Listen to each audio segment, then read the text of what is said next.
This is a traffic cone.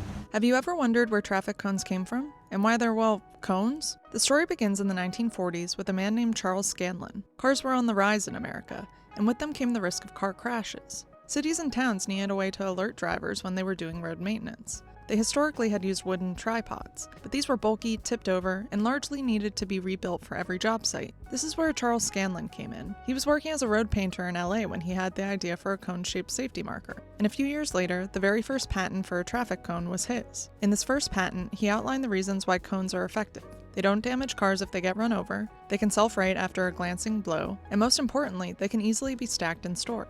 Production began in 1947, and only a few years later they had spread out from LA across the country. In 1961, the traffic cone was codified in the federal government's Manual for Uniform Traffic Control Devices. And then in 1966, Congress passed the Highway Safety Act, which made federal transportation funds contingent on states following federal safety guidelines. The traffic cone was already thriving, but this act cemented its status legally in the US. The MUTCD says what cones should look like. They should be at least 18 inches tall for regular roads and 28 inches tall on highways. If they are used at night, they are supposed to have retroflective bands across them. But cones have many uses, not just to indicate road work. In fact, if you look around, you'll see cones pretty much anywhere. And that's how a road painter's idea for a better marking system became the universal safety marker, on and off the road.